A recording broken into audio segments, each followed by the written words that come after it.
I think a materialist approach to things is very, very consistent with my experience in Christian social justice. I feel like the deeper I get into anarchist practice, the deeper my faith is getting at the same time. I would hope that, securing means of life for all would be something all people of faith would say, oh yes, that's at the basis of what we think and believe. Those who are most marginalized know the most about the true, good, and the beautiful. To me, it's less that I think building class solidarity is a bad thing, as much as it seems like if you don't attend to things like anti-Black racism, that's always going to get in the way of building class solidarity, actually. And when you go back, you find that a lot of revolutionary grassroots participatory movements, the precursors to what you could call the barrio assemblies and these grassroots neighborhood organizations, a lot of these were sponsored by the church. What does it mean to say that the Christian tradition is internally contradictory and there are antagonisms there and you're always being faithful to some aspects and betraying other aspects? Welcome to the Magnificast, a podcast about Christianity and leftist politics. I'm Matt Bernico, your Decision 2020 pundit. And I'm Dean Datloff, your Indecision 2020 pundit. Some people still haven't made their minds up. Can you believe it? Actually, kind of a lot of people. Lots of people did not vote. Bummer. Well, that's fine, I guess. It would be nice if they had, but it's just too late now. Hey, we're doing an election episode. We're talking about the election, how crazy it has all been. We're recording this on Thursday, November 5th at 10:26 p.m. So we don't know who won this dang election yet, but what we do know is that there's a Cheeto in the White House and he's probably on his way out. It's looking like Joe Biden's going to win. By the time you listen to this on Friday, chances are it's over. He won. But that's like the least exciting part of this whole thing. In this episode, we're talking to Tad DeLay and getting his hottest Marxist and psychoanalytic takes on Trumpism and just why people like him so much. That's right. We're really glad to have Tad back. You might remember Tad from an episode we did a long time ago now on his book Against What the White Evangelical Wants. You should definitely look that up. We mentioned this in the podcast too, but it's always worth repeating. Tad has a free podcast about that book. And you can find a lot more about it on taddelay.com, and we encourage you to do that. We mentioned Tad's book a lot, I feel like, on the show when we're talking, so you can find out where we got those ideas, I guess, by going straight to the source. We should also mention, so we joke that Tad DeLay is our resident psychoanalyst on this podcast, and he is. But he is not a licensed therapist, so don't take his advice in a therapeutic way. I'll say it that way. Also, he does recommend some socialist stuff at the end, and take that though. That's in a right. Therapeutic way about socialism. That's right. He has a PhD, so he is a licensed socialist talker abouter. You can also find more election hot takes from us behind our paywall on our Patreon at patreon.com/the Magnificast. It costs $2 a month to hear us each week again there, just bullshitting our way through this bizarre world that we live in. And this time around, we are talking more about the election, and you can hear Matt get extremely excited about Florida and the minimum wage. So I encourage you to do that. Let's throw it on over to Tad. Thanks for coming back on the show, Tad. The last time you were on, you talked to us about your very good book, Against What the White Evangelical Wants. Your book really stuck with us on the podcast. We talk about it quite a lot still on a number of episodes in different contexts. It kind of opened up a lot of things, I think. And for folks who don't know, Tad did an extended podcast himself, drawing out some of the themes of the book. So people should check that out. All that in mind, do you want to give us an overview of who you are for folks who may not have encountered you yet? And what kind of research do you do? What are you up to these days? Sure. Thanks for inviting me back on. I continually meet new people who found me through the first interview that I did with you guys a while back. So I'm very excited to be back on and very flattered. So what am I doing now? I am, I guess I'm known for my work in white evangelicalism and psychoanalysis, and my more recent work is kind of engaged more, I guess, towards climate change and kind of thinking through like the various catastrophes on the horizon. I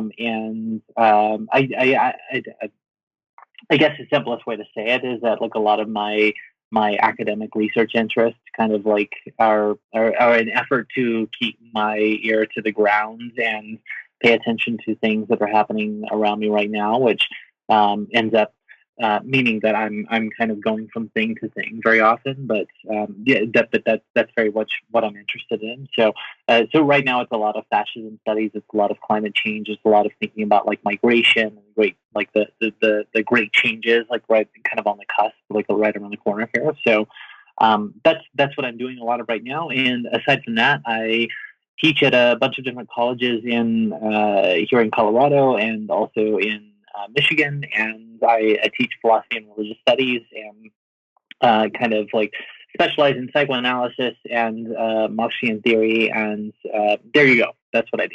That's pretty good. Tad, whenever I think about you, I'm always thinking about how you're the perfect person to explain why the bad situation we're living through is so bad and like what's going on there. That's what I really appreciate about you and your work. You're good at telling us why the bad things are happening to us, and that's great. Again, that's flattering. I don't feel like I have a very good grasp of that, but I'm trying to make sense of a catastrophe, I guess. So there we go.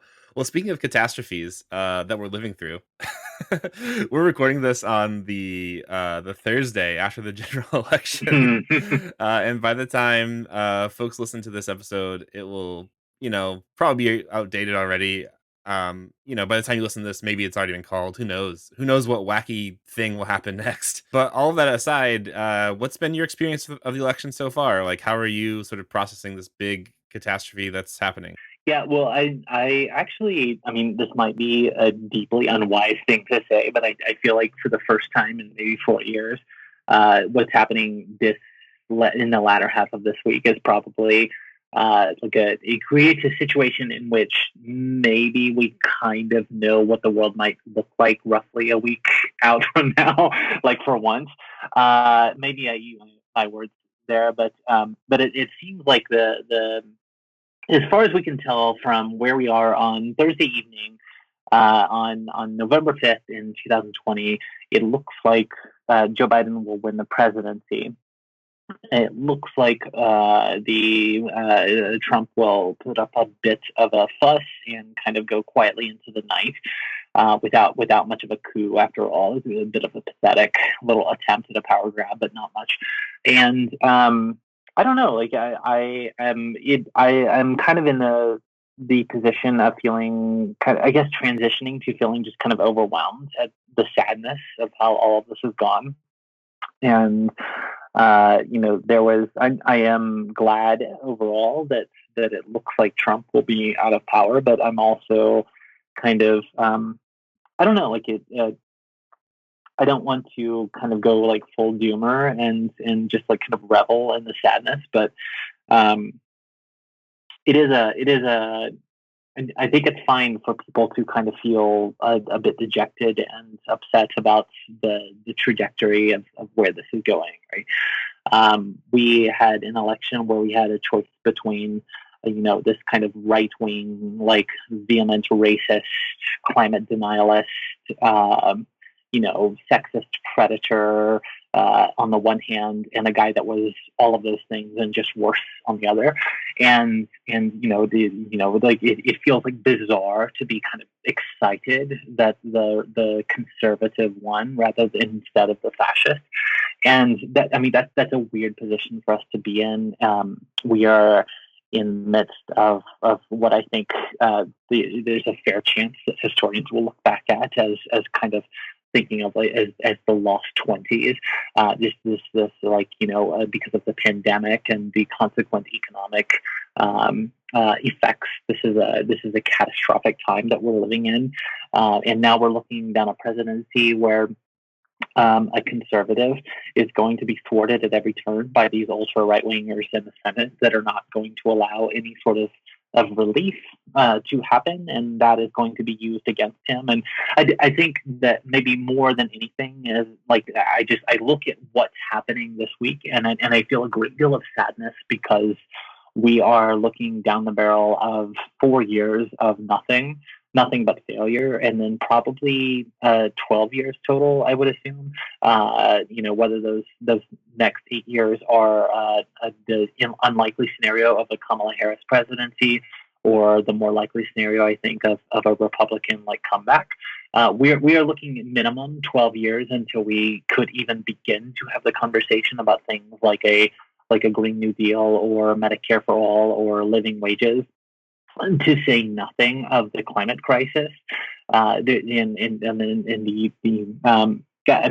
is just overwhelming for me to kind of think about how much time we have lost, and it's kind of I don't know what to say about that. And I know that a lot of people listening to this will have a few more days advantage knowing what has happened and kind of how things have unfolded. But my wager is that not a lot in terms of the long-term effects of the next few years will have changed by the time people are listening to this. And I just want to kind of name that whatever is happening, where you are listening to this, we are in a bad situation, and it is okay to feel, it is okay and normal. It's actually there's something messed up if you do not feel probably a little bit sad about where we're at right now. I guess that's kind of where I'm at. I guess just to kind of wrap that up, I'm kind of coming back constantly to thinking that we just went through this massively consequential election, and I'm constantly wondering if maybe the most consequential election of my lifetime was actually 2016, and we're on the other side of that into uncharted territory.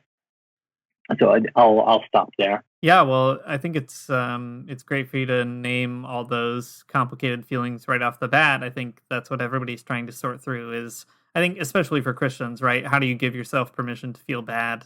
Whether you think you've gotten out of Christianity or not, or you're still stuck in the middle of it, that programming is difficult to sort out. So thanks for encouraging people to at least have a little permission maybe to let themselves feel all those feelings. I think one reason we really wanted to talk to you in particular, Tad, one advantage to your approach is that you do have such a effective vocabulary for parsing out all these weird affects that we're surrounded by, these psychological issues that underlie things. And I thought maybe it might be helpful to pick them apart. You've named this sadness. I think that's very important. I'll throw you sort of a curveball of a weird affect that I've been feeling, and maybe you, as our great psychoanalyst friend, our resident Magnificast psychoanalyst, you can help us figure out what's going on in my brain or our brains. So, all right, there's a lot of uncertainty going on. Joe Biden didn't pull out a landslide. I mean, I hope he wins. Whatever, we'll find out hopefully in the next few hours, even maybe while we're recording this. But in any case, it's not a strong mandate. It's not a strong referendum on Trump. And that's very frustrating. In another sense, this is kind of like the scenario journalists have been talking about for weeks. So even in that uncertainty, there's kind of this bizarre preparedness to be patiently annoyed. And I think I'm personally kind of addicted to all these weird feelings, and especially that uncertainty. And I want to sort of get your take on one. So as perverse as it is, I feel like I've noticed I sort of strangely enjoy the Democrats squirming through this extremely half-assed victory, even though I hope Trump leaves, of course. And I guess my question to you is, what's wrong with me, Tad? Why do I feel that way? Why do I enjoy watching the Democrats suffer like this?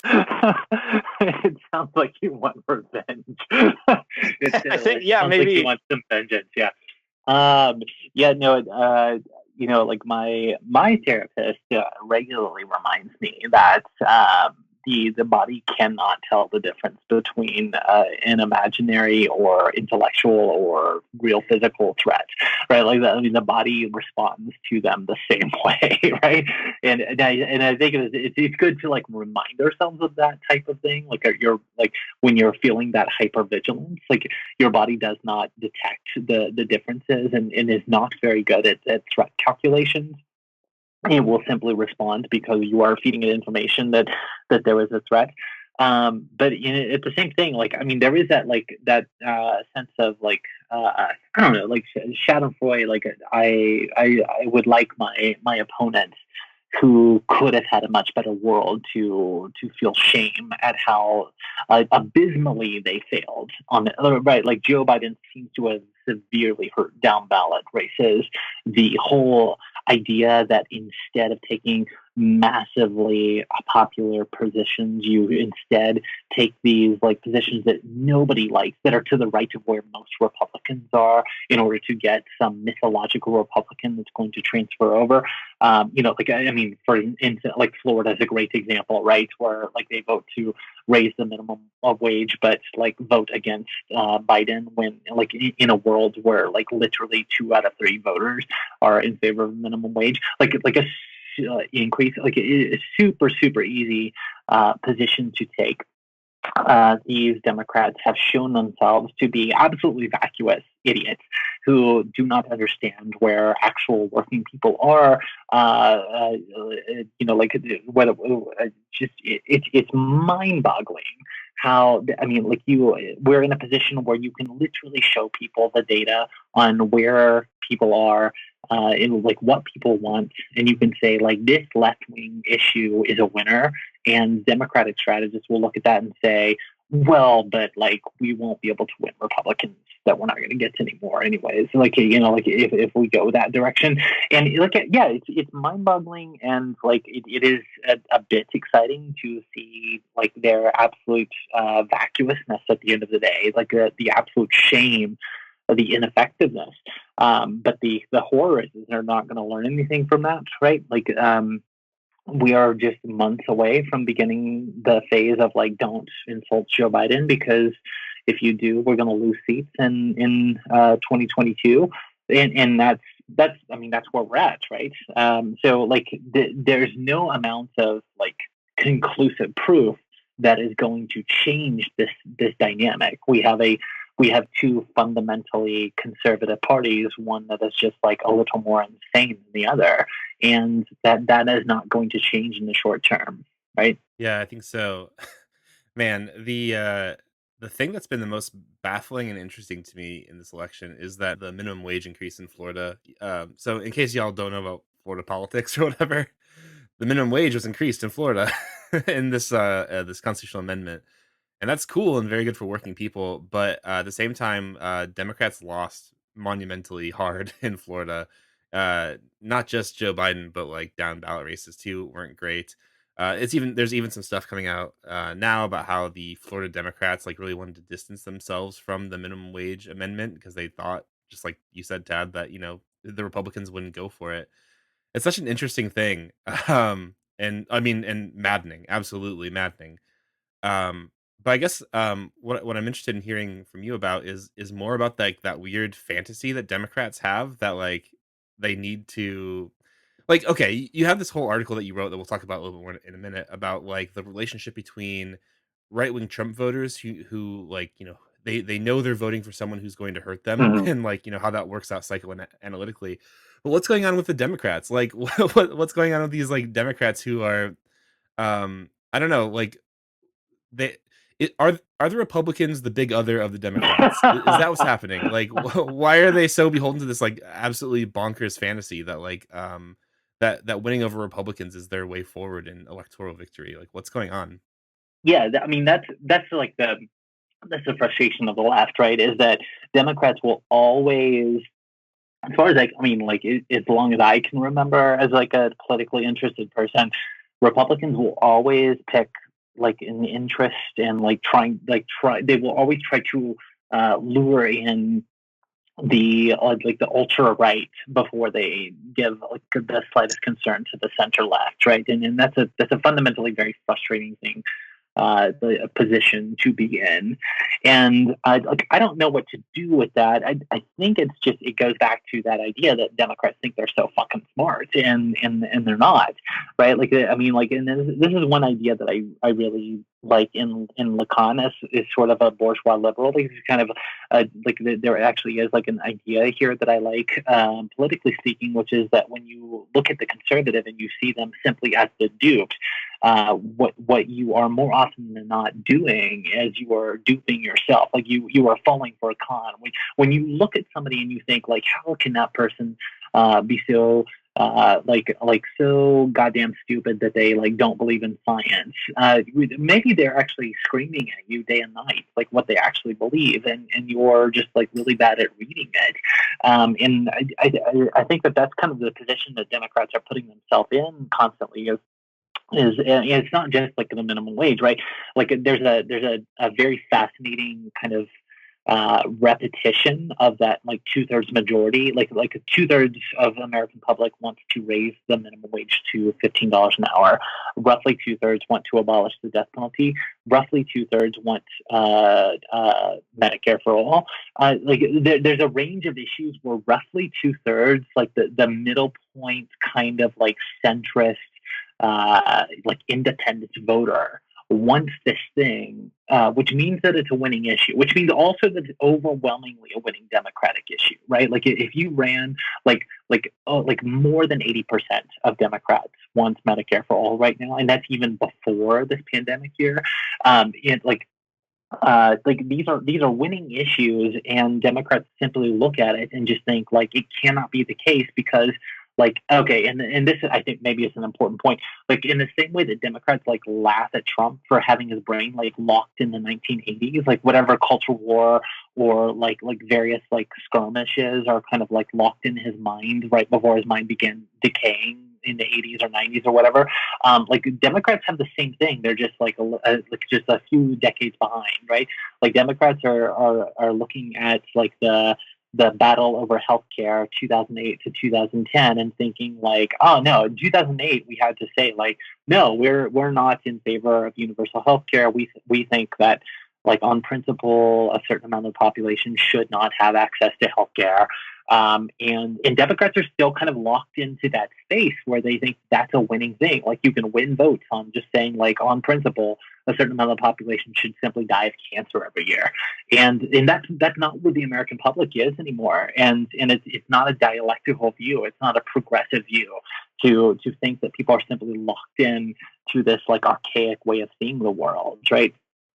People move on, right? So I don't know, like I guess to kind of like wrap that up is I'm just highly skeptical of this view that people don't change, that like politics don't change, that concrete like social relations can't change, and that people just like want whatever they whatever they should want according to like the way that the last 10 elections have gone when situations were completely different than they are right now. Yeah, I think as you're speaking, that all makes a lot of sense to me. Maybe this is me again, just sort of openly processing my Schadenfreude for the Democrats. But you mentioned this perception that liberals have of conservatives as the duped, which we'll talk a lot more about, I think, in the back half of the episode. I think it's a really profound point. But isn't there sort of a way in which, too, the Democrats themselves are a bizarre sort of cultural group in the United States? Because a lot of people, I think, also want to see liberals as hopelessly duped. How could you possibly be so kind of stonewalled against your own interests over and over again? But at the same time, it's always, if you're a Marxist, especially, I guess, the way you look at these things is always in terms of, why does the ruling class do what it does? And in addition to these weird psychological calculuses, like Nancy Pelosi is like literally a landlord, like she has like a lot of real estate money. And like a lot of these Democrats have their fingers in like health insurance pies, like they don't want Medicare for all because it would also mean a blow to their own bottom lines, to their own investments and things like that. And I wonder, what's your read as a psychoanalyst who invests in both Freud and Marx, on how we sort that out, that the liberals too are maybe not just dupes, but they're also, acting legitimately, perhaps even wisely in their own political interests to our collective detriment. Yeah. When I also like want to jump in real quick just to say like I am not like a qualified like a licensed psychoanalyst. Of course. I'm influenced by like psychoanalytic theory, but yeah. But aside from that, I'm like it makes sense to me that Nancy Pelosi views things as a boss, right? Like she makes her money through being a slumlord, and in that, like, so, like, of course you view things as the boss, and you are fundamentally incapable of thinking of yourself as the bad guy in that situation, right? And I mean, like, there's something kind of interesting, I think, going on with like our like battles over purity and who is like kind of like who comes out on top in terms of like who is a garbage person and a scumbag versus who is like is kind of like pure. Like, and there's a lot of kind of like discussion in various forms. Like, I think we're going through a very kind of interesting and very important conversation about that, like ethically, like as a culture right now. But like definitely the people at the top who kind of perform concern for the lower class, people like Nancy Pelosi or various like Democratic figures who have a lot of power, it's in their interest, of course, to play this role where they are very good at what they do, very concerned about the interests of their caucus, and so on and so forth. And when you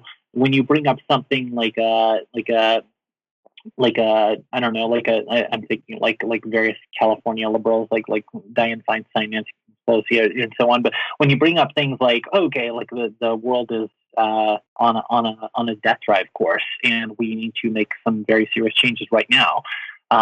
What do they do? Well, they say like, well, don't bother me with that green dream, Green New Deal stuff. Like that's ridiculous. That's nonsense, child talk, and I'm not interested in that. Right? I mean, that's the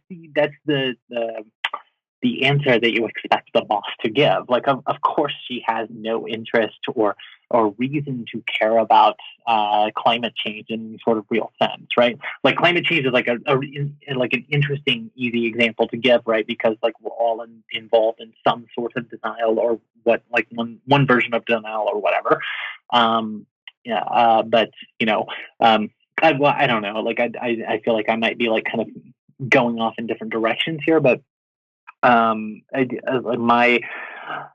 my sense is that, like, I mean, the bosses are going to do what they're going to do. The bosses have no clear reason to care about something like climate change or healthcare for all or living wages.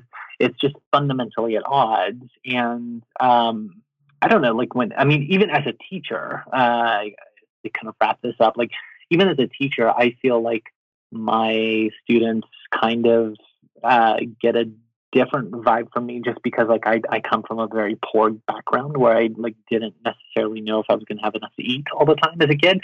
That's very different, right? Like than the sort of the stereotype of like a tenured comfortable professor, right? And like I use that as a teacher to kind of like connect with people. I cannot imagine being somebody who is in a position of power to make real differences in people's lives and not trying to look for those moments where you can connect to real people and look for connections to their experience. And I don't know, like that's just bizarre to me that we seem to have like an entire leadership class who postures left that doesn't seem to want to communicate with people. That sounds right to me. It's a big bummer. Well, we could talk about the Democrats more maybe in a minute, but maybe for now we should turn to Trumpism and something that you wrote recently for the Bias, the magazine for the Institute for Christian Socialism. You wrote a cool article called "Gallows and Political Death Drives." The article plays with a lot of the big psychoanalytic theories that you wrote about in your book Against and elsewhere too. But yeah, would you just mind telling us a little bit about the article and just like summarize it a little bit for us? Yeah, sure. I wanted to, I think more than anything, kind of hammer home this idea that desire does not work in the way that reasonable people want it to, and that you get a better analysis of ideas and inclinations if you look at what people do rather than like what people say. I started it off with this the sort of pairing of readings that I have kind of been sitting in my mind for quite some time. But Immanuel Kant in Critique of Practical Reason uses this example when he's talking about the human will to make decisions that are rational. He uses this example that kind of goes that, he says, like, suppose someone like asserts that he's like, madly, lustfully in love with this, this crush that he has, and just absolutely has to have sex with this person. And the Kant kind of says, if you were to say, like, okay, you can have sex with this person that you have a big crush on, but the moment after you do, like the next morning, we're gonna like erect a gallows outside of your door, and we're gonna hang you the next morning after you kind of satisfy your lust. Would you do it then? And Kant kind of says, of course not. Like no reasonable person would have sex with his crush if he knew that the next morning he was going to get hung from the gallows for it. The psychoanalyst Jacques Lacan it took this exact analogy, and in one place, kind of early on in his work, he kind of very tacitly, very timidly, kind of says there is a certain person who will, according to what I'm seeing in my clinic, will at least consider doing so. And he puts it very kind of timidly like that, will at least consider having sex, even if it costs him his life. Later on, he writes an article, Kant with Sod, like the Sod, like sadism, right? Like, he, in that article, he puts it less prejudicially, and he puts, he says, no occasion actually precipitates certain people more surely towards their goal than one that involves defiance or even contempt for the gallows. And in that article, he is saying that he's primarily talking about like the revolutionary's aspiration, the revolutionary that says, like, I don't care if I'm going to be hung tomorrow or shot tomorrow. I believe in this cause. Like, I have to do it. There's something in this cause that drives me towards like an insane position of belief and like, causes me to act. But he also, Lacan is kind of referencing this like very Kantian, like, sexual analogy and saying also actually people have sex all the time, even if they think it's a bad decision or like there's something destructive in this encounter or something. I guess like what I kind of built this article around this idea that some people think that people make decisions that are loaded with desire in very rational ways. And my wager is actually that it makes more sense to kind of assume that people are led by their desire first and retroactively try to come up with reasons for the way that they act, but actually the reasons of the way that they act or like whatever their cultural or political desires are, it's actually fundamentally irrational. And as I kind of put it, like contemporary American conservatism is basically just kind of this weird displaced psychosexual insecurity orbiting Trump right now. Like Trump is the big other who authorizes transgressive cruelty. Their Oedipal fantasies are telling us something about the unreasonable way that political desires work. It tells us something about the investment in the stupid father, the father who prohibits their satisfaction even before they realize they're getting messed up, as they are with COVID-19 and so on.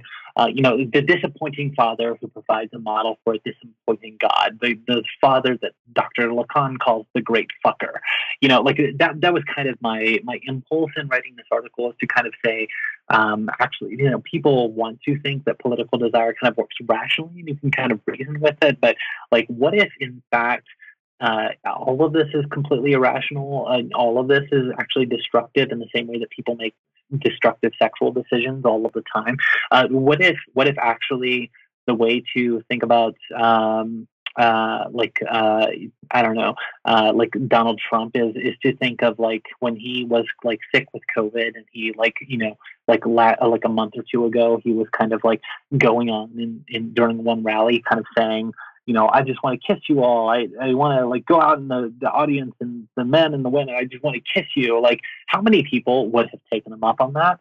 My bet is more than a few, right? I think that that's a more helpful way to think about the way that political desire works. Is like you cannot reason with it. You're not going to fact check your way out of it. You're not going to four Pinocchios your way into some sort of like semblance of truth that can be kind of a shared reality. Yeah, I think that is such a powerful way of trying to open up an avenue that makes Trumpism make sense. I feel like at least to me, the challenge of Trumpism is that either people view it as a phenomenon of people who are totally unintelligent, or it's like a phenomenon that is just incomprehensible. Like it's a complete impenetrable mystery why people would support Donald Trump or something. But both those things elude the fact that you can be unintelligent and not a monster, right? So it's a strange kind of thing. And I guess maybe I could get you to talk a bit more about how. So on the one hand, we can probably imagine the type of person in our own life or whatever who gains a lot of satisfaction out of exactly what you're saying. Watching Donald Trump be license all those kind of transgressive behaviors that are in fact destructive, but nevertheless there's this kind of feedback loop of enjoyment or something. Maybe you could say a bit more about that dynamic, and then also perhaps you have something to say about how like some people who nevertheless support Donald Trump so strongly also, it seems to me, are like almost like eaten up from the inside out by it. It's almost like the enjoyment that's there feels so sort of dark, like it's not very celebratory. It's not a jouissance or something like that, or maybe that's all part of it. I don't know. What do you think? Coming out of Lacan and other tools, how can we make sense of those kinds of forms of desire?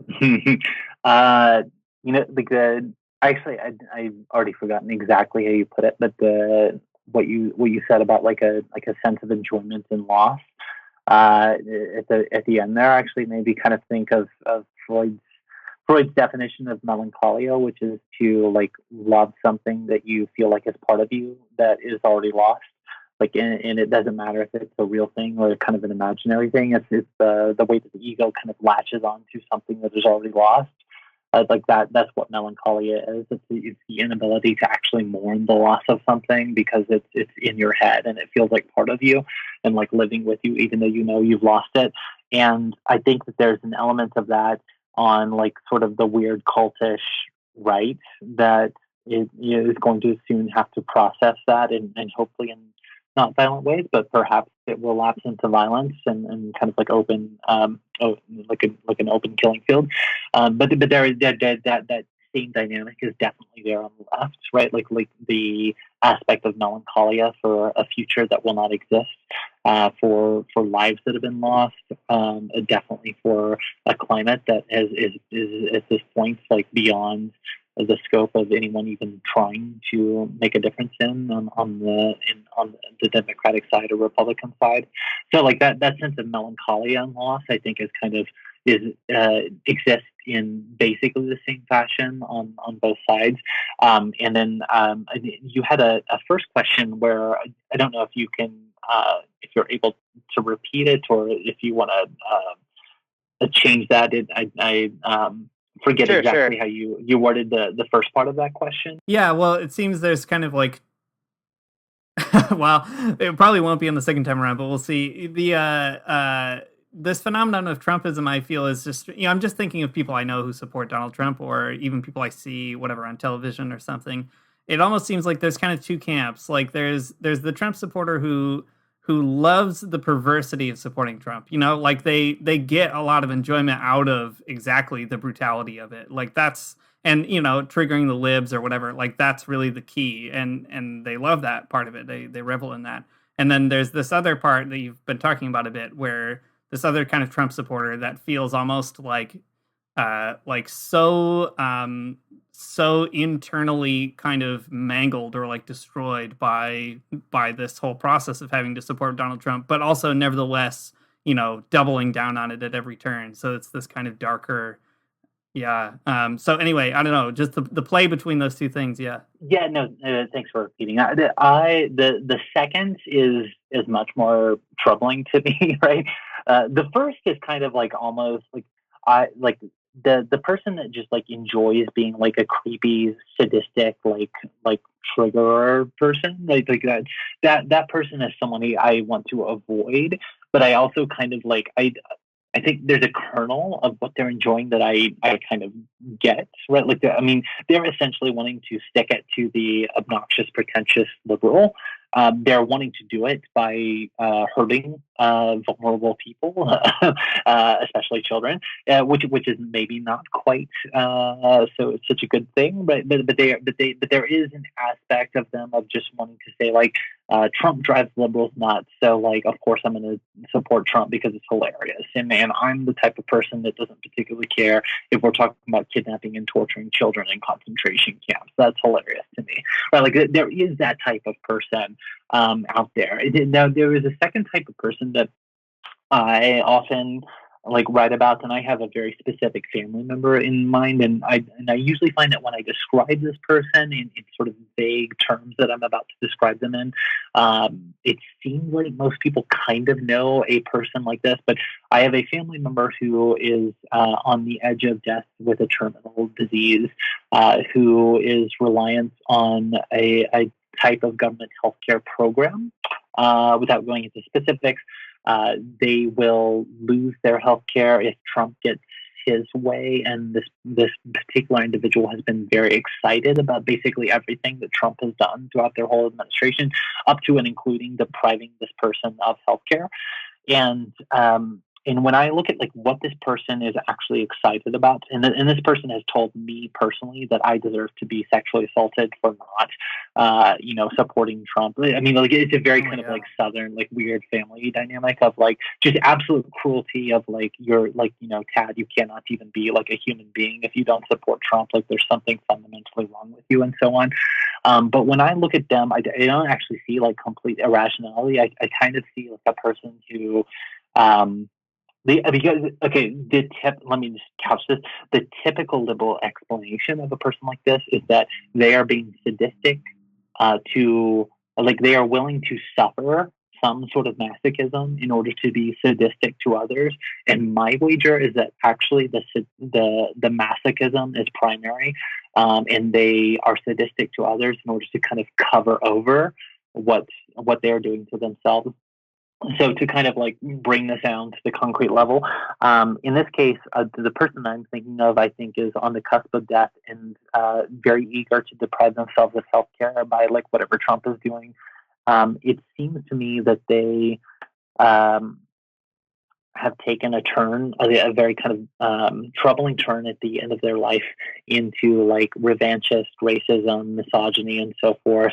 If your kids aren't really calling anymore, if you kind of had to confront the fact that you haven't done very much with your life, and you've kind of chosen to end it in kind of like a vituperative, hostile manner, where you're alienating yourself from your own family, it seems like it might not be that much of a stretch to kind of say, like if I'm tearing my whole world apart at the very end, maybe I need to like kind of convince myself on principle that other people don't deserve healthcare either, so that I can justify what I have like voted to do to myself.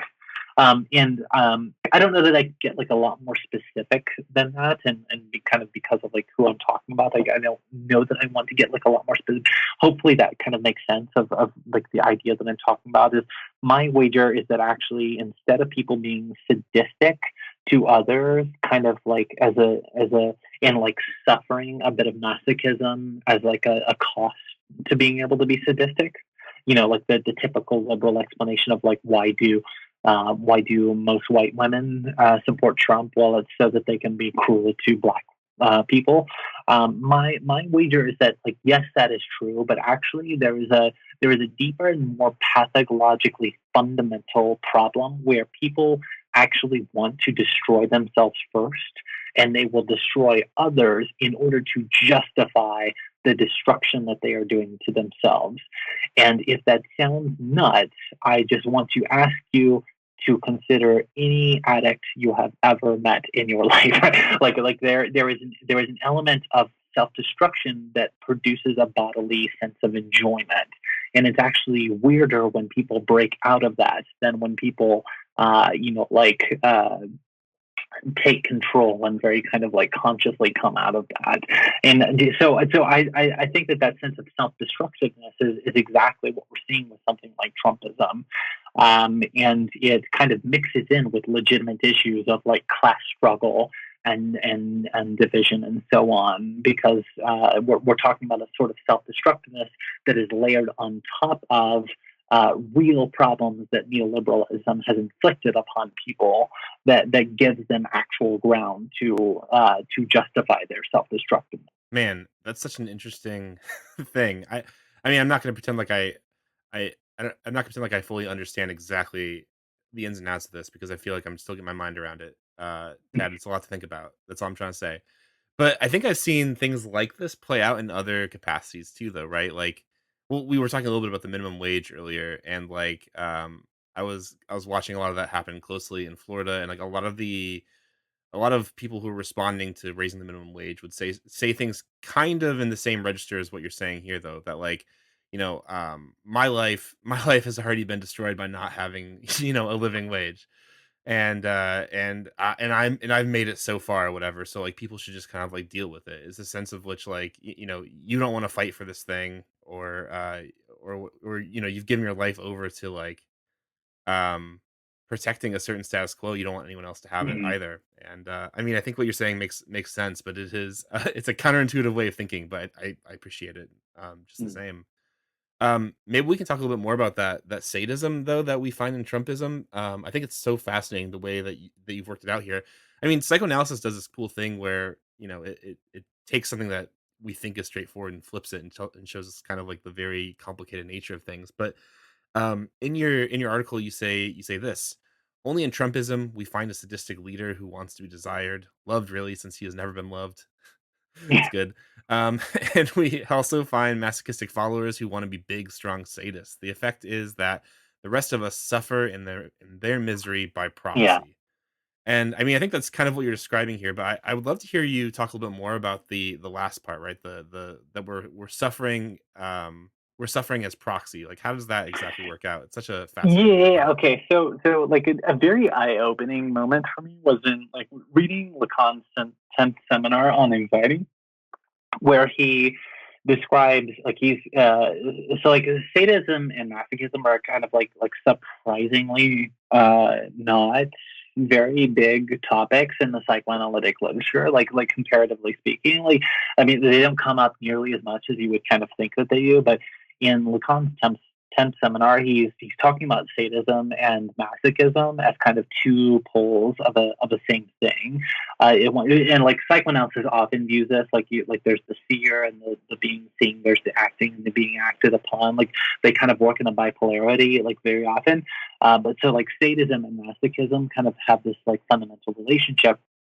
And Lacan at one point says something that I felt like gave me a kind of political insight that I didn't quite have before, where he says, and I have this quote in my article, it's not so much the other party's suffering that's being sought in the sadistic intention as the other party's anxiety. And I thought that was a very kind of interesting, because when you think of sadism, you usually think of like somebody hurting somebody else.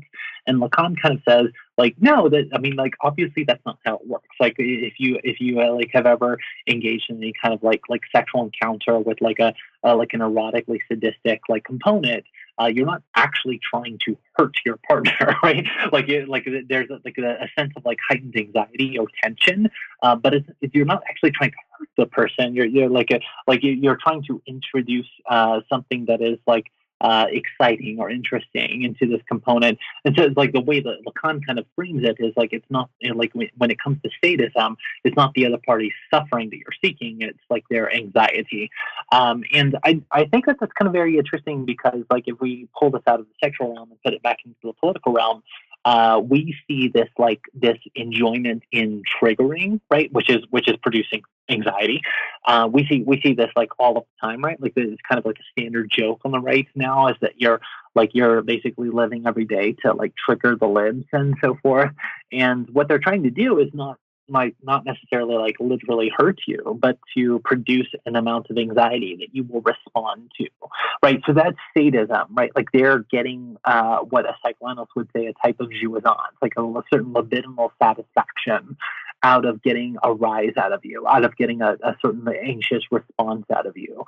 And so that's what we're dealing with, right? Like there's a kind of a whole political organization, a whole political identity built around getting anxious responses from somebody else. Now, that is, in this case, I am describing something that is, I want to be very clear, crude and abusive at best, right? I don't mean to be defending this behavior whatsoever, but what the right is trying to do with chanting Trump, 4 more years, 8 more years, 12 more years, or something like that. Whatever configuration they're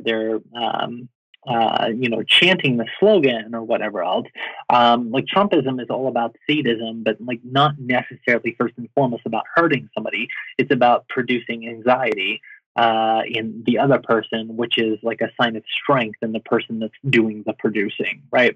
So it's helping Trumpers feel strong because they don't feel strong, and the only way that they can feel strong is to make other people feel like they're suffering, and so that's on the one hand, I guess another kind of important aspect of my work is that I'm always kind of thinking about how followers are trying to emulate a certain component of what they value in their leader, but they never quite get it right.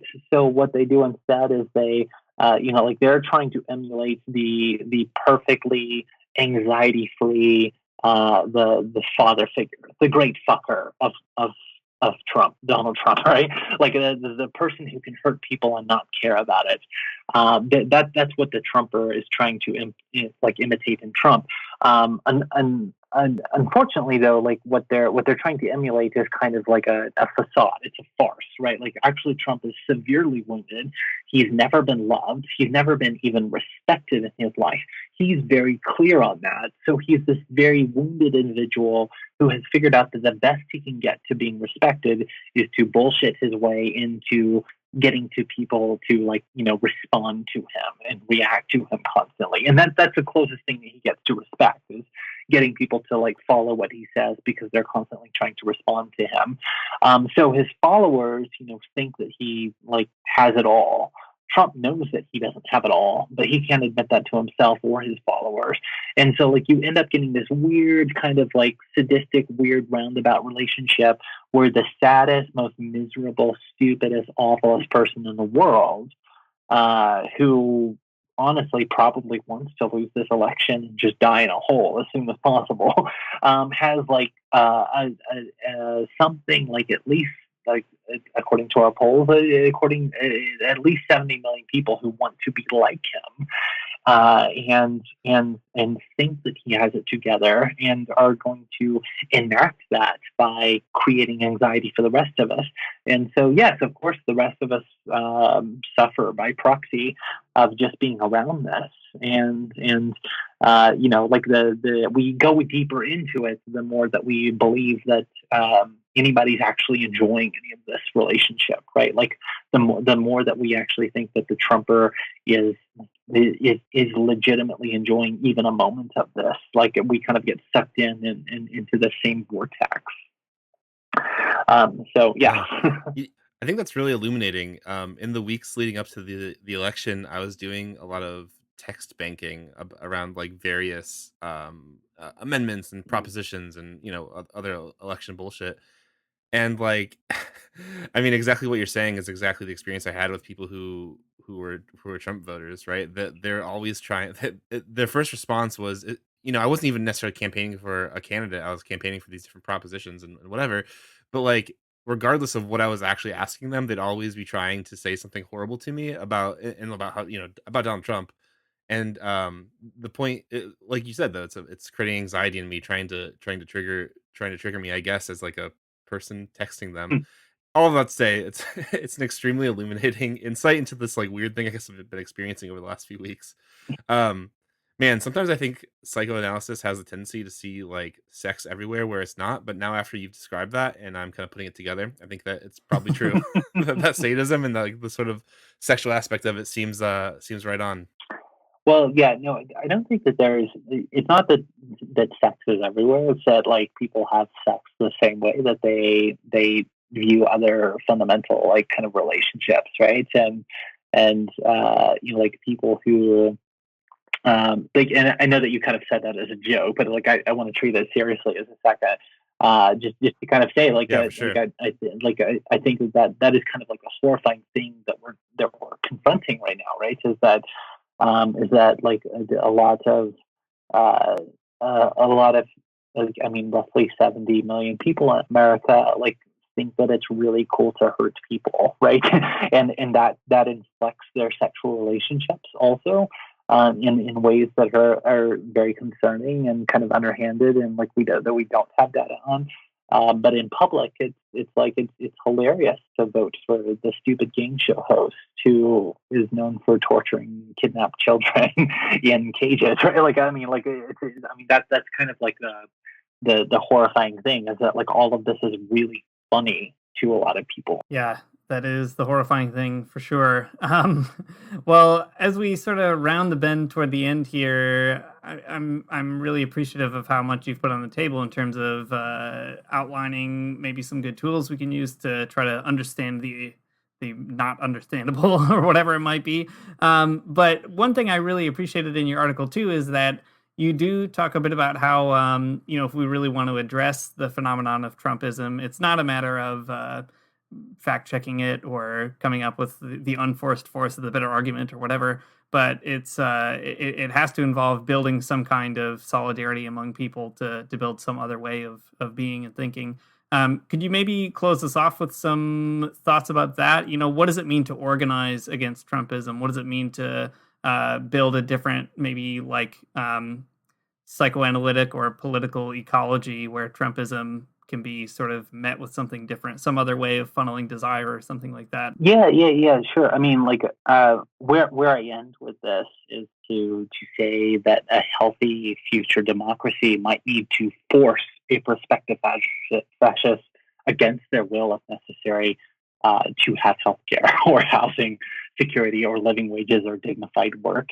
And I really appreciate this question, because actually in our previous interview, like when I talked to you guys last, I was listening back to it at one point, and I noticed that I had used the phrase like human nature, which is not like a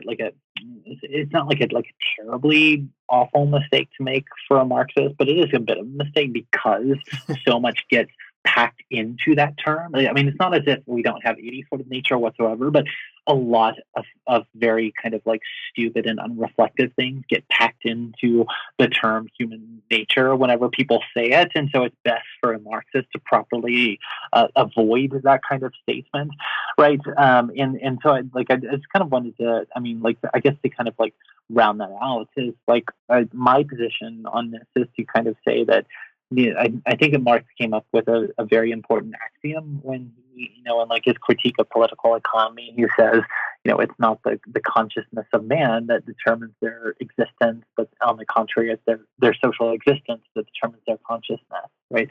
And I often don't know quite how to perfectly reconcile Freud and Marx or Lacan and Marx, but my intuition is that human beings have certain impulses that existed pre-capitalist, and they are exacerbated and modified in sometimes surprising and horrifying ways by capitalism.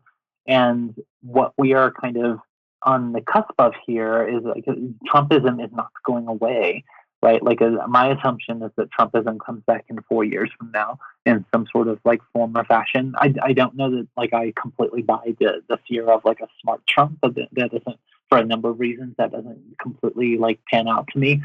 But I am concerned about like the sort of like the sheer thrill that we've kind of seen of cruelty in the last 4 years. I am very concerned about like where that goes long term. And so like in my article, I kind of just say like Trumpism or whatever we want to call this iteration of conservatism, it's not a psychologically abnormal event, right? It's unfortunate that fascism is pathologized as some sort of anomaly. But like those of us who are taking a Marxist analysis of this problem seriously need to focus on material causes. So conservatism exacerbates aggressive impulses in the psyche, which long predate capitalism, of course. but collectively we get no cogent solution outside of class analysis, right? Like we need the Marx and the Freud to understand the underlying logic of something as vacuous and as tempting as Trumpism, which will remain in some iteration long after the strange year, right? So essentially, you know, at the end of I don't know where exactly to draw the line between like white working class and just whiteness, or you know, or just aggression on the other hand. But my wager is still that if we seek to disengage fascist drives, like everything on my reading of theories of fascism gives me, what it gives me at the end of the day is that if we seek to disengage fascist drives, we need to mobilize to shift the scarcity thinking, real or imagined, that's used to dial up the xenophobia, right? Like worker solidarity goes a long way here, but much of the population still might desire fascism. So to disengage scarcity perceptions wherever possible is our goal, right? And again, like a healthy future democracy might need to force the prospective fascists, force them against their will if necessary, to have health care, to have security, to have living wages, to have dignified work, to not make fun of them for being like a white rural person in America, but instead to like make sure that they are taken care of so that we can disengage those scarcity modules that are used to dial up the xenophobia. So I mean, I guess that's kind of like my, not fully thought out, but like my inclination as like a Marxist with like Freudian sympathies or vice versa, is that like we need to be thinking of ways to dial down the xenophobia precisely by dialing up the way that we're able to take care of people. Dang, that's a good word. I think that is a really powerful idea. That kind of brings all these ideas together that you've been putting on the table for us, and I appreciate that. Tad, thanks so much for bringing all this very illuminating stuff about this election and Trumpism and liberalism. I think, man, I was feeling really anxious before we had this conversation, and now I'm anxiety. I don't know. I feel better about it all. I feel better about the catastrophe. That's all I'm trying to say. Well, I'm glad that I can serve the cathartic need here. Is there anything that you want to plug or direct people toward at the end here, Tad? Where can people find more about your work or what you're up to? My name is Tad DeLay, and I'm pretty easy to find at taddelay.com, at Tad DeLay on Twitter, and so forth. My most recent book is Against What Does the White Evangelical Want?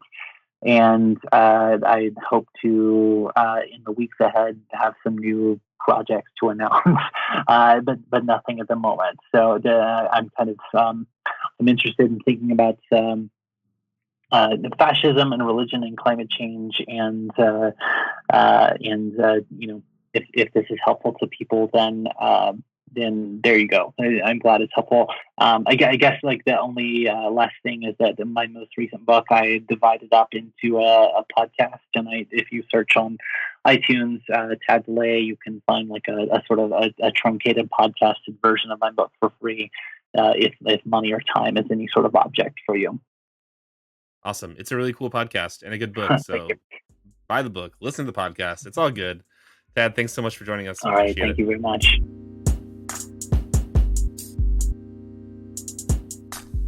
Thanks for listening to the Magnificast. If you like what you heard, you can support us on Patreon, patreon.com/the Magnificast. You can also go find Tad on Twitter, at Tad DeLay.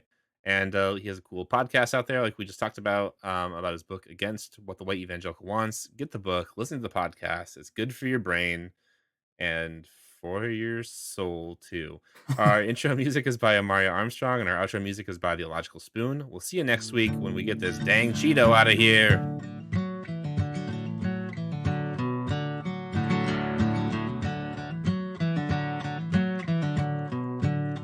I don't wanna get up for church in the morning, souls alive. Heaven come to earth and there won't be no church. We'll meet down by the riverside. There we'll swim with all creation. Never get tired, never bored. Don't worry, someday there'll be no dam between us and our Lord.